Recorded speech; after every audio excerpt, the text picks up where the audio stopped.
L'enfer, un concept introduit et popularisé par l'Église catholique. Alors, le mot enfer a-t-il été inventé par l'Église catholique? Oui et non. Le mot existait dans d'autres traditions, mais c'est l'Église catholique qui lui a donné son sens actuel de lieu de tourments éternels pour les âmes damnées. Depuis des siècles, l'image d'un enfer de feu et de souffrance éternelle a marqué la culture chrétienne. Beaucoup de croyants ont grandi avec cette idée qu'après la mort, les justes iraient au paradis tandis que les méchants seraient condamnés à brûler éternellement dans un lieu de torture. Mais cette vision de l'enfer vient-elle vraiment de la Bible? Plus surprenant encore, Jésus a-t-il réellement enseigné l'existence d'un tel lieu? La Bible parle du Sheol dans l'Ancien Testament et du Hadès ou de la Géhenne dans le Nouveau Testament. Mais ces termes ne signifient pas ce que la plupart des gens imaginent aujourd'hui. Jésus a utilisé certaines images fortes, mais leur sens est souvent mal compris. Dans cette étude, nous allons voir ce que la Bible dit réellement sur le sort des morts, ce que Jésus a enseigné et comment la croyance en un enfer éternel s'est développée bien après lui. Prépare-toi à découvrir une vérité souvent méconnue. Que signifient les mots traduits par enfer dans la Bible? Dans la Bible, il n'existe pas un seul mot pour désigner ce que beaucoup appellent aujourd'hui l'enfer. Les traductions modernes utilisent parfois ce terme, mais en réalité, les textes originaux emploient plusieurs mots avec des significations bien différentes. Le Sheol dans l'Ancien Testament. Dans l'Ancien Testament, le mot Sheol apparaît souvent pour désigner le séjour des morts. Ce n'est pas un lieu de torture, mais simplement l'état dans lequel vont tous les humains après la mort, qu'ils soient bons ou mauvais. Dans Ecclésiaste chapitre 9, verset 10, il est écrit « Tout ce que ta main trouve à faire, fais-le avec ta force, car il n'y a ni œuvre, ni pensée, ni science, ni sagesse dans le séjour des morts où tu vas. » Ce passage montre que leur Sheol n'est pas un lieu de souffrance, mais un état d'inactivité totale. Il n'est jamais décrit comme un endroit où les âmes sont tourmentées. Le Hadès dans le Nouveau Testament. Dans le Nouveau Testament, écrit en grec, le mot Hadès est souvent utilisé comme l'équivalent du Sheol.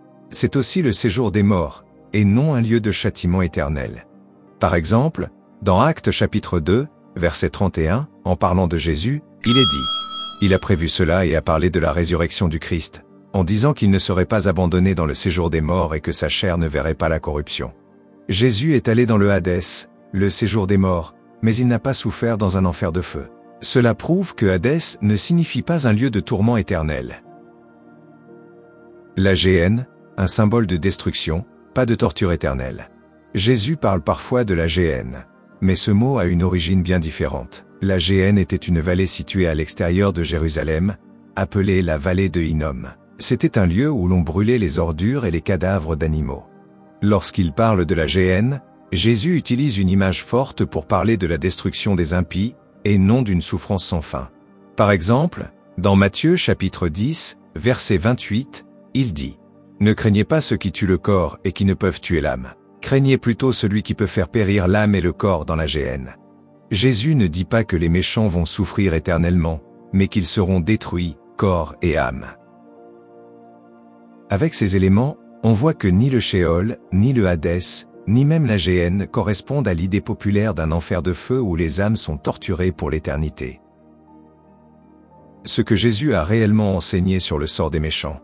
Beaucoup de personnes pensent que Jésus a parlé d'un enfer de feu où les méchants seraient tourmentés éternellement. Pourtant, lorsqu'on examine ces paroles dans leur contexte, on se rend compte qu'il n'a jamais enseigné cette idée. Jésus parle de la destruction, pas de la torture éternelle.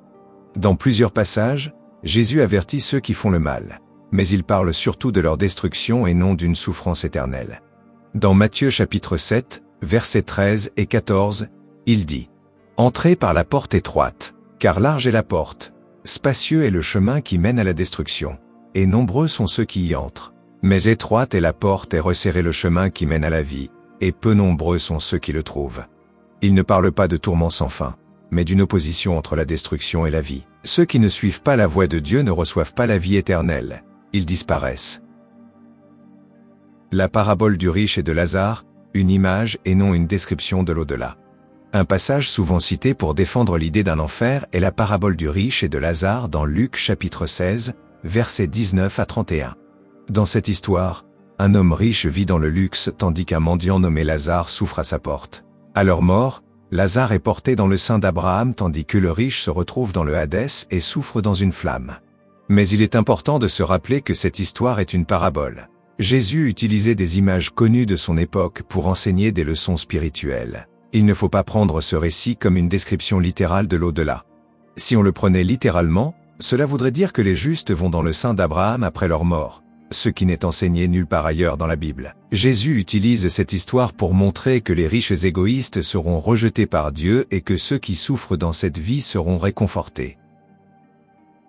Le feu éternel, une métaphore pour le jugement de Dieu. Dans Matthieu chapitre 25, verset 41, Jésus dit que les méchants seront envoyés dans le feu éternel préparé pour le diable et ses anges. Mais ici encore, il parle d'une destruction totale et non d'une torture infinie. Ce feu est éternel dans le sens où ses effets sont définitifs, pas parce que les âmes y brûlent pour toujours. Dans Matthieu chapitre 25, verset 46, il ajoute « Et ceux-ci iront à une punition éternelle, mais les justes à la vie éternelle. » Le mot traduit par punition éternelle est kolassi, qui signifie une correction ou une peine ayant un effet durable. Ce n'est pas une souffrance sans fin, mais une conséquence irréversible, la perte définitive de la vie.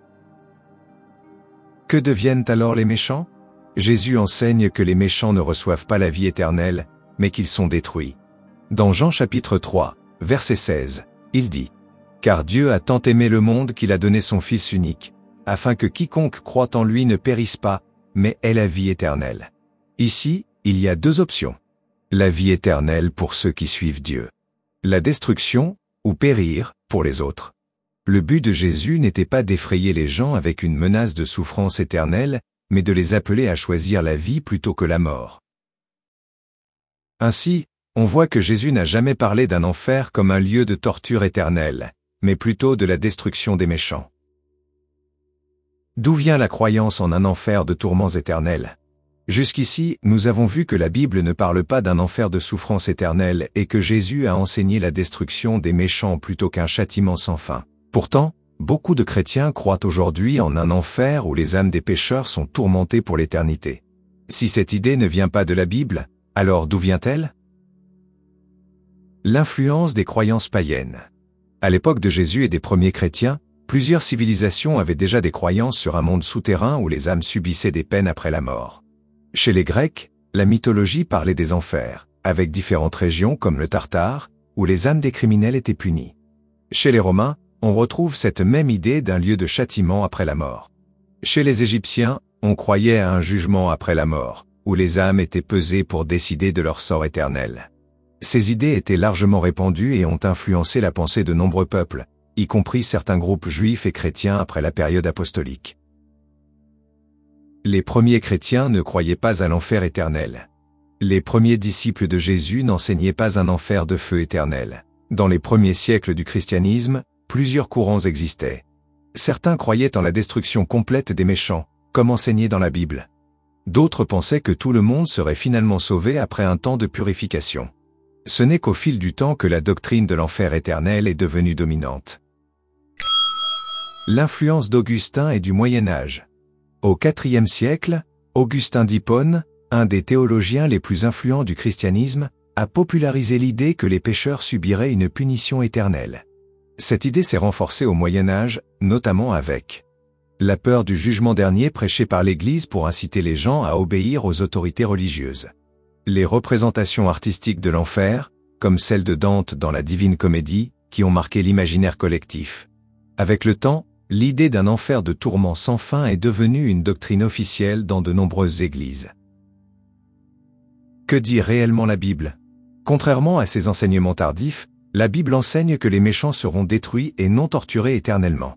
Dans Malachie chapitre 4, verset 1, il est écrit « Car voici, le jour vient, ardent comme une fournaise. Tous les arrogants et tous ceux qui commettent le mal seront comme du chaume. Le jour qui vient les embrasera, dit l'Éternel des armées, et il ne leur laissera ni racines ni branches. » Ce passage montre que les méchants seront consumés, pas tourmentés sans fin.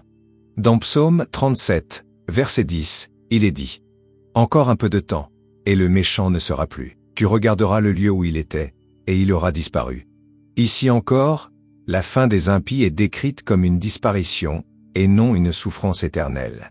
L'idée d'un enfer de souffrance éternelle ne vient pas de Jésus ni de la Bible, mais de traditions païennes et de l'influence de certains théologiens après les premiers siècles du christianisme. La Bible enseigne plutôt que les méchants n'auront pas la vie éternelle, mais seront détruits. Jésus est venu offrir la vie éternelle à ceux qui le suivent, pas menacés d'une torture infinie. Quand Jésus a parlé de la Géhenne, il faisait référence à un lieu bien réel situé au sud-ouest de Jérusalem. Cette vallée était utilisée comme une décharge où l'on brûlait les déchets et les carcasses d'animaux. Parfois, des criminels exécutés y étaient aussi jetés. Dans Marc chapitre 9, versets 47 et 48, il dit « Si ton œil est pour toi une occasion de chute, arrache-le. Il vaut mieux pour toi entrer dans le royaume de Dieu avec un seul œil, que d'avoir 2 yeux et d'être jeté dans la géhenne, où leur ver ne meurt pas et où le feu ne s'éteint pas. » Cela ne décrit pas une torture éternelle, mais une destruction définitive, comme les cadavres qui brûlaient dans la vallée de Hinnom. Jésus avertissait que ceux qui choisissent la mauvaise voie finiront détruits, comme les choses jetées dans la géhenne. Dans Matthieu chapitre 7, versets 13 et 14, il a aussi dit « Entrez par la porte étroite, car large est la porte, spacieux est le chemin qui mène à la destruction, et nombreux sont ceux qui y entrent. Mais étroite est la porte et resserré le chemin qui mène à la vie, et peu nombreux sont ceux qui le trouvent. » Jésus ne parle pas de souffrance éternelle, mais de 2 destinées opposées. La vie éternelle pour ceux qui suivent Dieu. La destruction totale pour ceux qui rejettent cette voie. Malheureusement, au fil des siècles, cette vérité a été remplacée par la peur d'un enfer éternel, une idée qui vient davantage des traditions humaines que des Écritures. Il est temps de revenir à ce que Jésus a réellement enseigné. Le véritable choix n'est pas entre le paradis et un enfer de tourments, mais entre la vie et la destruction. Pendant des siècles, l'idée d'un enfer de souffrance éternelle a été utilisée pour inspirer la peur, mais ce n'est pas ce que Jésus a enseigné. Lorsque nous revenons aux Écritures, nous découvrons un message bien différent. Dieu ne condamne pas les gens à une torture sans fin, mais il leur laisse le choix entre la vie et la destruction. Jésus l'a dit lui-même dans Jean chapitre 3, verset 16. « Car Dieu a tant aimé le monde qu'il a donné son Fils unique, afin que quiconque croit en lui ne périsse pas, mais ait la vie éternelle. » Si l'alternative à la vie éternelle était une souffrance infinie, pourquoi Jésus aurait-il parlé de périr? Le véritable message de la Bible est un message de justice et d'amour. Dieu offre à chacun la possibilité de choisir la vie, mais il ne force personne. Ceux qui rejettent cette voie ne sont pas condamnés à une souffrance éternelle, mais à une fin définitive. Cela change tout. Cela signifie que Dieu n'est pas un tyran cruel qui punit éternellement, mais un Père aimant qui appelle ses enfants à la vie. Alors, quelle voie allons-nous choisir? Et voilà, c'est tout pour aujourd'hui. Nous espérons que vous avez apprécié cette histoire autant que nous avons aimé la partager avec vous. Si c'est le cas, n'hésitez pas à laisser un pouce bleu, à commenter ci-dessous ce que vous en avez pensé, et à partager cette vidéo avec vos amis. N'oubliez pas de vous abonner à notre chaîne et d'activer la cloche pour être informé de nos prochaines publications. Merci de nous avoir rejoints aujourd'hui, et à très bientôt pour une nouvelle histoire passionnante. Prenez soin de vous et restez curieux.